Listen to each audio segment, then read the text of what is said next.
مدارس بل پر ایک آدھ دن میں خوشخبری آئے گی۔ وزیر اعظم سے ملاقات کے بعد مولانا فضل الرحمان پر امید۔ مولانا نے میڈیا سے گفتگو میں کہا، وزیر اعظم سے ملاقات میں اپنا موقف دہرایا۔ دونوں ایوانوں سے بل منظور ہونے پر اب ایکٹ بن چکا ہے۔ وزیر اعظم نے ہمارے مطالبات سن کر وزیر قانون کو ہدایت کی کہ آئین و قانون کے مطابق عمل کیا جائے۔ عملی اقدام سے ہمارا مطالبہ تسلیم کیا جائے گا۔ وزیر اعظم نے قابل اعتماد انداز میں بات کی۔ وزیر اعظم ہاؤس میں ملاقات کے دوران نائب وزیر اعظم اسحاق ڈار، وزیر قانون اعظم نذیر تارڑ، مولانا عبدالغفور حیدری، سینیٹر کامران مرتضیٰ اور پی پی رہنما بھی موجود تھے۔ قومی اور پنجاب اسمبلی کے اسپیکر مذاکرات کے حامی۔ اسپیکرز کانفرنس کے خطاب میں سردار ایاز صادق نے کہا، جس دن مکالمہ شروع ہوا راستہ بننے لگے گا۔ مذاکرات کے لیے جس کی بھی منت کرنا پڑی کریں گے۔ خاموشی سے سہولت کاری کروں گا، آیت الکرسی پڑھ کر پھونکوں گا۔ اسپیکر پنجاب اسمبلی ملک احمد خان بولے، مذاکرات کی بھوک نہ ہو تو سیاست دفن ہو جاتی ہے۔ حکومت اور اپوزیشن ارکان میں یہ بھوک نظر آنے لگی۔ وزیر اعظم نے floor of the house opposition کو مذاکرات کی دعوت دی۔ یقینی طور پر پارٹی لیڈر کی اجازت اور اسٹیبلشمنٹ کو آن بورڈ لے کر ہی دی ہوگی۔ سیاسی معاملات کا حل سیاسی ڈائلاگ سے ہی ممکن ہے۔ نون لیگ کے رہنما رانا ثناء اللہ کہتے ہیں، اسپیکر ایاز صادق کا وزیر اعظم سے رابطہ ہوا ہے، ایک آدھ دن میں کمیٹی بن جائے گی۔ ہماری خواہش ہے اپوزیشن اور حکومت میں مذاکرات ہونے چاہئیں۔ اسپیکر سے پی ٹی آئی کی کمیٹی رابطے میں ہے۔ مولانا سے اچھے ماحول میں گفتگو ہوئی۔ اس دن وزیر اعظم پاکستان نے on the floor of the house opposition کو جو ہے وہ غیر مشروط مذاکرات کی جو ہے وہ دعوت دی، تو یہ ایسا تو نہیں ہو سکتا کہ انہوں نے اپنے پارٹی لیڈر سے مشورہ نہ کیا ہو یا اسٹیبلشمنٹ کو آن بورڈ نہ لیا ہو۔ جو بھی پولیٹیکل ایشوز ہیں ان کا حل جو ہے وہ پولیٹیکل ڈائلاگ کے ذریعے سے ہی ہے۔ اسپیکر صاحب کا رابطہ آج ہوا ہے پرائم منسٹر سے، تو اس بارے میں کوئی پیش رفت جو ہے ایک آدھ دن میں ہو جائے گی۔ ہماری تو یہ خواہش ہے کہ پولیٹیکل ڈائلاگ جو ہے وہ ان بیٹوین حزب اختلاف اور حزب اقتدار جو ہے وہ ہونا چاہیے۔ اسپیکر صاحب سے جو کمیٹی ہے پی ٹی آئی کی، اس کا رابطہ اس وقت ہے۔ وہ کوئی کیس جو ہے وہ گورنمنٹ کے پاس تو نہیں چل رہا، وہ عدالت میں ہے، اور میں نہیں سمجھتا کہ اس کا جو بھی فیصلہ ہو اس سے جو ہے وہ مذاکرات کا عمل جو ہے وہ متاثر ہونا چاہیے۔ مولانا سے آج جس اچھے ماحول میں وہ بات ہوئی ہے، تو وہ تمام تلخی جو پچھلے دنوں میں آپ کے سامنے آتی رہی ہے، وہ ساری چیزیں جو ہے وہ ریزالو ہو گئی ہیں۔ یہ ایشو اگلے 2-4 دن میں فہم و تفہیم سے حل ہو جائے گا۔ خیبر پختونخوا حکومت نے امن و امان کے لیے وفاقی حکومت سے مدد مانگ لی۔ وفاقی وزیر داخلہ محسن نقوی اور وزیر اعلیٰ علی امین گنڈاپور کی زیر صدارت پشاور میں اپیکس کمیٹی کا اجلاس ہوا۔ شرکاء کو کرم میں نفرت پھیلانے والے عناصر کو دہشت گرد قرار دینے کے فیصلے سے آگاہ کیا گیا۔ اعلامیے میں کہا گیا، کرم میں بنکر ختم کر کے ضلع اسلحے سے پاک کیا جائے گا۔ متفقہ فیصلہ کیا گیا، فریقین تمام اسلحہ جمع کرائیں گے، حکومت کی ثالثی میں معاہدے پر دستخط کریں گے۔ رضاکارانہ طور پر اسلحہ جمع کرنے کے لیے فریقین 15 دن میں لاہ عمل دیں گے۔ 1 فروری تک تمام اسلحہ انتظامیہ کے پاس جمع ہوگا اور علاقے میں قائم تمام بنکر مسمار کیے جائیں گے۔ علاقے کا زمینی راستہ وقفے سے عارضی طور پر کھولا جائے گا۔ پولیس اور ایف سی قافلوں کو مشترکہ سیکیورٹی فراہم کریں گے۔ ہنگامی بنیادوں پر ایئر سروس بھی شروع کی جائے گی۔ ایئر سروس کے لیے وفاقی اور صوبائی حکومتیں ہیلی کاپٹر فراہم کریں گی۔ اعلامیے میں یہ بھی کہا گیا، کرم کے مسئلے پر صوبائی وفاقی حکومت اور تمام متعلقہ ادارے ایک پیج پر ہیں۔ کرم میں بچوں کی اموات کو غلط رنگ دیا جا رہا ہے، اس کا حقیقت سے کوئی تعلق نہیں۔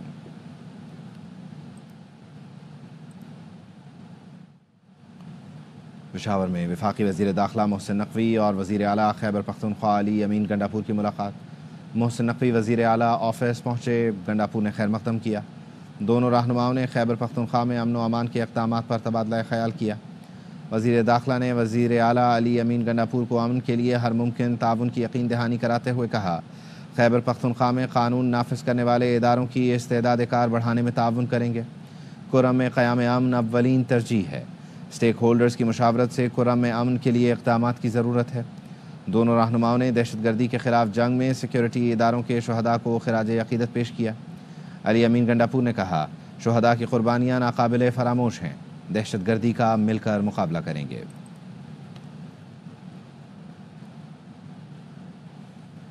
کرم ایجنسی میں 50 سے زیادہ بچوں کی اموات کی اطلاع.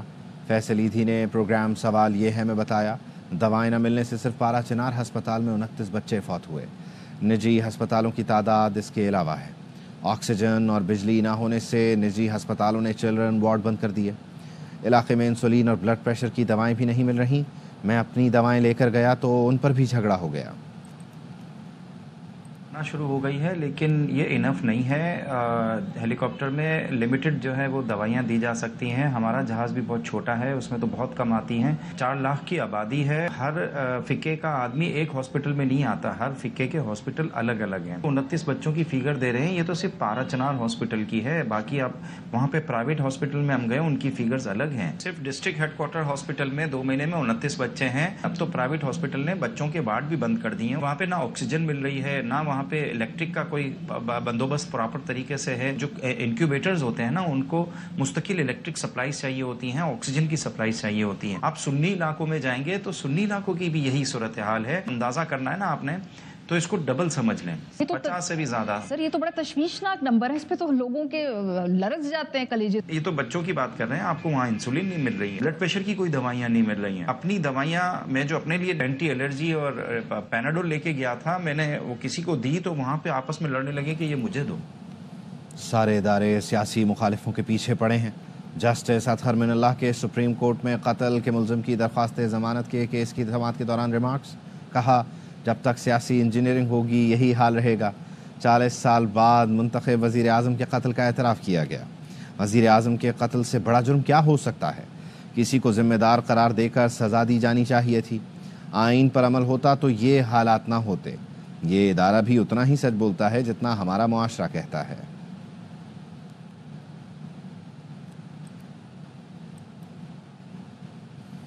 سندھ اور بلوچستان کے وزرائے اعلیٰ نے بلاول بھٹو سے وفاقی حکومت کی شکایت کر دی. پی پی چیئرمین کی سربراہی میں بلاول ہاؤس میں اجلاس ہوا. 2 صوبوں کے وزرائے اعلیٰ اور 2 گورنروں نے شرکت کی. پنجاب کے گورنر سردار سلیم حیدر, خیبر پختونخوا کے گورنر فیصل کریم کنڈی, سندھ کے وزیر اعلیٰ سید مراد علی شاہ اور بلوچستان کے وزیر اعلیٰ میر سرفراز بگٹی شریک تھے. شرکاء نے وفاقی حکومت کی یقین دہانیوں پر ہونے والی پیش رفت پر عدم اعتماد کا اظہار کیا. بلاول بھٹو زرداری نے ہدایت کی وفاقی حکومت سے رابطے مزید تیز کریں. سینٹرل ایگزیکٹو کمیٹی اجلاس میں رابطوں کے مثبت نتیجے رکھے جا سکیں. لاہور اور گجرات سے 3 انسانی اسمگلر گرفتار کر لیے گئے. ایف آئی اے لاہور نے یونان کشتی حادثے میں ملوث 2 اسمگلر گرفتار کر لیے. ملزموں نے 4 افراد کو غیر قانونی طریقے سے اٹلی بھجوانے کے 88 لاکھ لیے. 2 افراد حماد اور خاور کشتی حادثے میں جان بحق ہوئے. ملزم نواز کو فاروق آباد جبکہ نوید کو ننکانہ سے گرفتار کیا گیا. لیبیا کشتی حادثے میں ملوث ریڈ بک کا مطلوب اشتہاری گجرات سے گرفتار کیا گیا. اشتہاری ملزم محمد سلیمان کے خلاف 7 سے زیادہ مقدمے درج تھے. گرفتار ملزم نے 7 متاثرین سے فی کس 24 لاکھ وصول کیے. لیبیا کشتی حادثے میں متاثرہ شہریوں کی موت ہو گئی.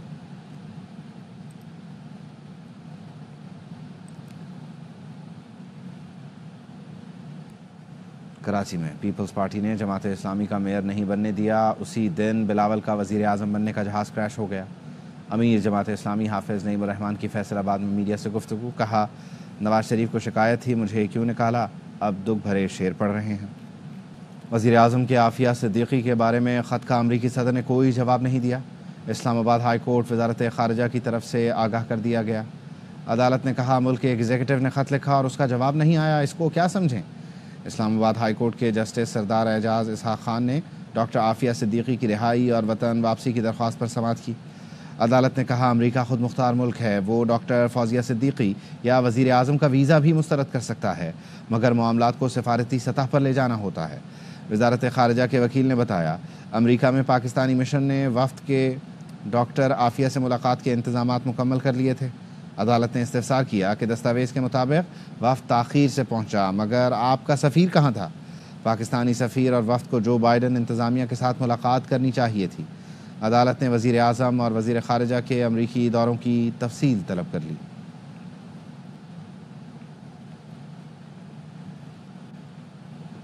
پاکستان کے میزائلوں سے امریکہ بھی محفوظ نہیں. پاکستانی میزائل پروگرام پر امریکی پابندیاں. نائب مشیر برائے قومی سلامتی جان فائنر نے کہا پاکستان ایسے میزائل بنا رہا ہے جو جنوبی ایشیا سے باہر امریکہ کو بھی نشانہ بنا سکتے ہیں.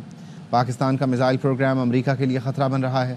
امریکی محکمہ خارجہ کے نائب ترجمان ویدانت پٹیل نے کہا، پاکستان کے بیلسٹک میزائل پروگرام پر ہمارے تحفظات واضح ہیں۔ پابندیوں سے دیگر شعبوں میں پاک امریکہ تعلقات متاثر نہیں ہوں گے۔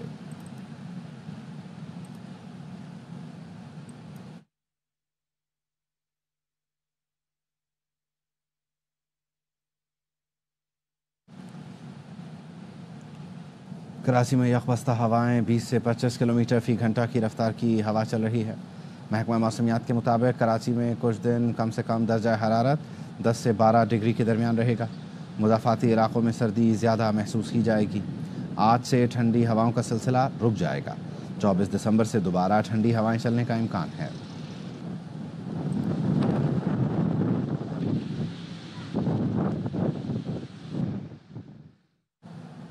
حیدرآباد میں کڑاکے کی سردی، شہریوں کے گرما گرم کافی شاپس پر ڈیرے۔ سرد موسم میں کھجور، بادام اور کریمی کافی کے سبھی دیوانے ہیں۔ مزید بتا رہے ہیں جام فرید۔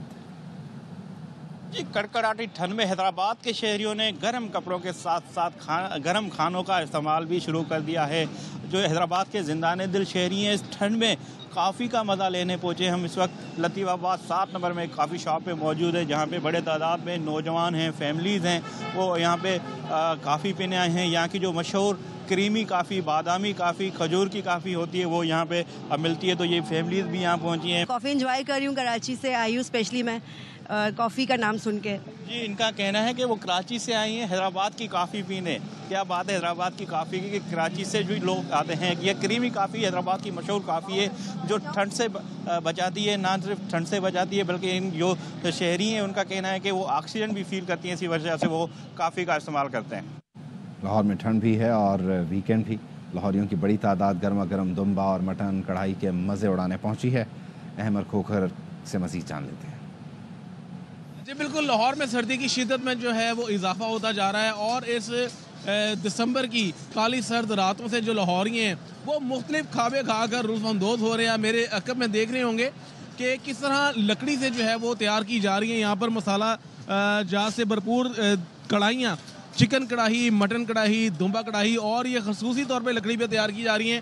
یہ تیار شدہ حالت میں یہاں پر موجود ہیں، اور شہری جو ہیں خوب لطف اندوز ہو رہے ہیں ان کھابوں سے، کیونکہ سرد موسم ہے لاہور کا۔ سردیوں میں جو دمبا ہے وہ تو سب سے اسپیشل ہوتا ہے، اور جو لوگ ہیں وہ شوق سے کھاتے ہیں، اور ہم بھی دمبا کھانے آئے ہیں، انجوائے کر رہے ہیں۔ جو اچھا کھانا ہے اس کے لیے تو جو لاہور کے لوگ ہیں وہ ایسی تلاش کرتے ہیں کہ بہترین کھانا ملے، اور لکڑی پہ بنا ہوا دمبا اس کا تو کوئی مول ہی نہیں ہے۔ بالکل جی، خوبصورت قسم کا ماحول بنا ہوا ہے۔ یہ جو کڑاہی ہے اور اس کے ساتھ قہوے کا کمبینیشن ہے، یہ اس سردی کے موسم میں کھابوں کا مزہ اور بھی بڑھا دیتا ہے۔ پشاور چلیے، نمک منڈی میں دمبا کڑھائی اور خشک تکے ذائقے میں اپنی مثال آپ ہیں۔ ملک کے دیگر شہروں سے بھی خوش خوراک نمک منڈی کے روایتی پکوانوں کے مزے اڑانے پہنچے ہیں۔ نواب شیر کی رپورٹ۔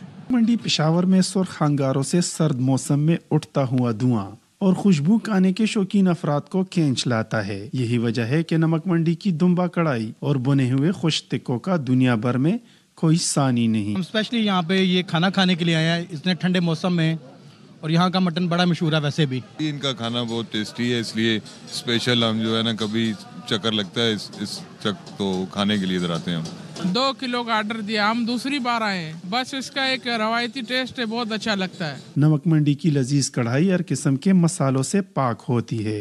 گھی کی جگہ چربی میں پکائے جانے والا گوشت ذائقے میں بے مثال ہے۔ مسالے نہیں ڈالے گا، صرف ٹماٹر ڈالے گا اور سبر مرچ ڈالے گا، اور یہ صرف لاٹ میں بنائے گا۔ دیکھو تمہارا سامنے سفید گوشت ہے، صرف لاٹ ہے۔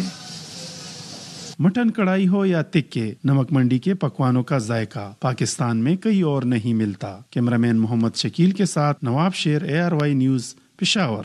نیوز بلیٹن سے فی الوقت اتنا ہی۔